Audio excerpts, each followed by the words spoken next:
Are you the type of kickboxing practitioner that only uses your attributes to try to get good at kickboxing?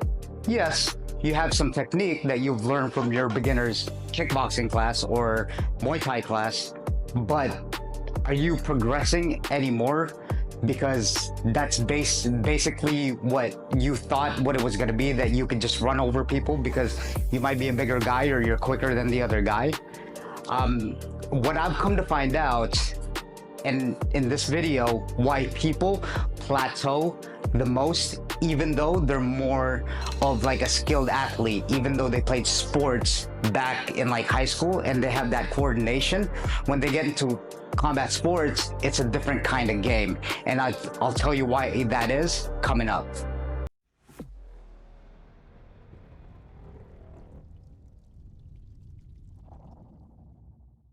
Back when I was in high school, I used to play basketball at the height of 5'5".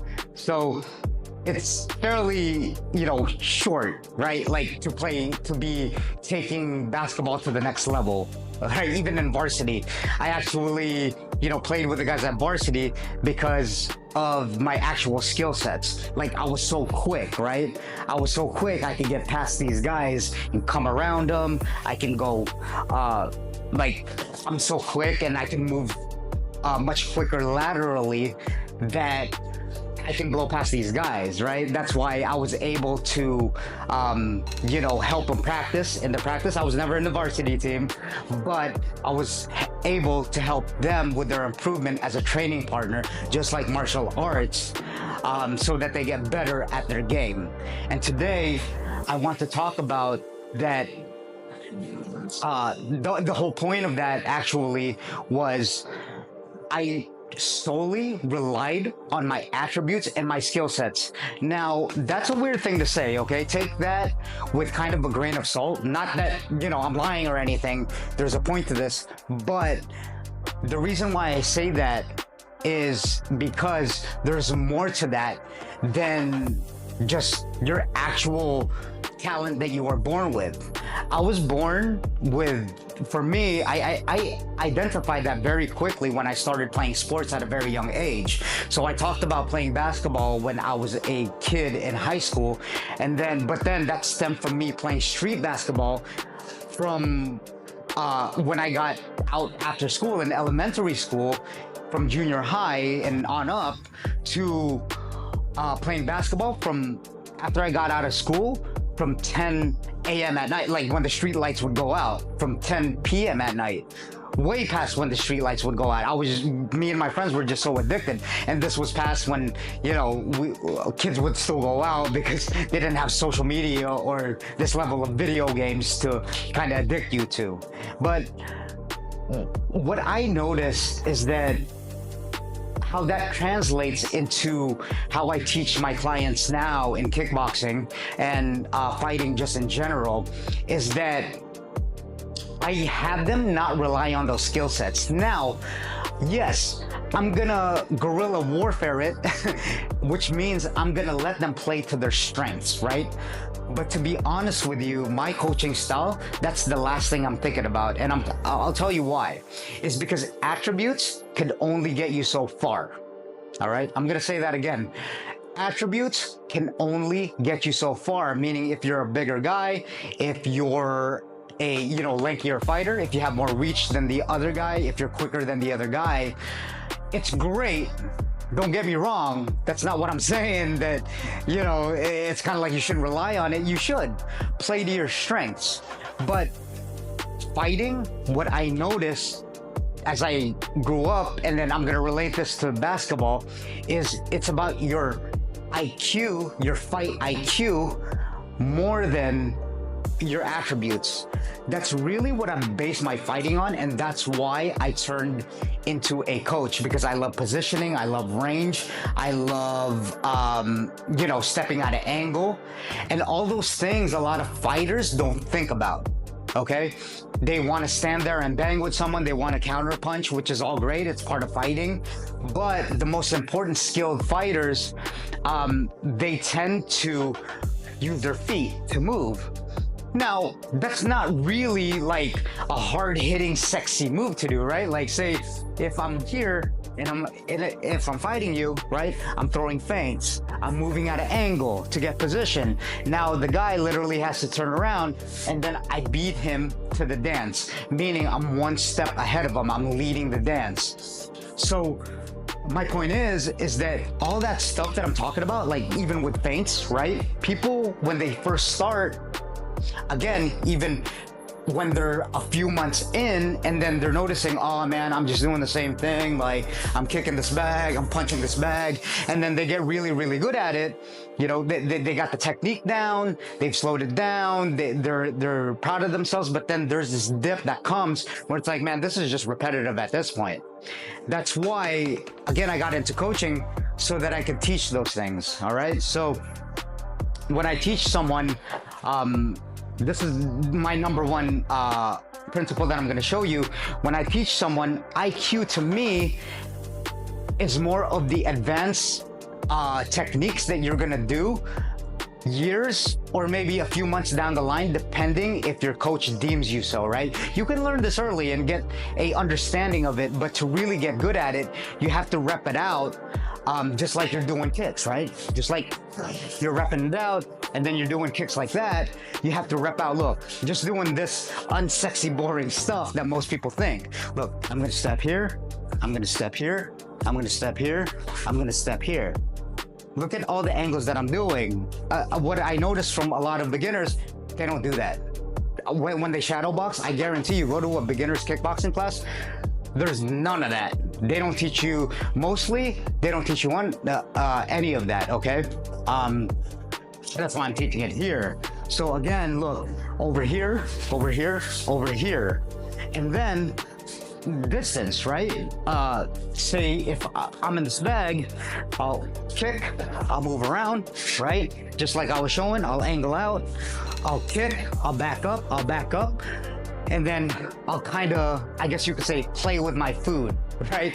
I'm playing with my opponent almost to get data and information to see what he's gonna do, since I'm picking him apart from the outside. I'm just getting data. I'm not really trying to hurt him, kinda, but I'm really just getting data and information. That's all IQ, guys. That's all IQ. That's your fight IQ. That's your intelligence of how well you know positioning and how well you know fighting. So that's my whole point, is that relating to basketball, yes, like I said, I move laterally, you know, my coaches told me that. They even told me why. But the thing is that you have to get a good understanding of why you're actually doing the move, why it's so important. And I'll tell you guys this from experience, guys, with a sport like basketball or even fighting, it's the most unsexy things to do, right? So in basketball, they have you do these drills, you'll shoot free throws, right?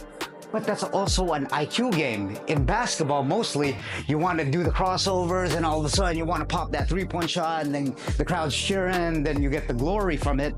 But the thing is that it's doing like these posts, right? If you're posting up, you're doing those moves 10 million times a day, right? And you have to get an understanding of those moves while you're doing it, and it's the most unsexy thing. You're not even shooting the basketball, right? Like, it's less of a dopamine hit because all you're literally doing is dribbling the ball backwards. Why are you doing that? Because you're gonna post up on someone and you're about to hit like a fadeaway shot, right? The sexy move.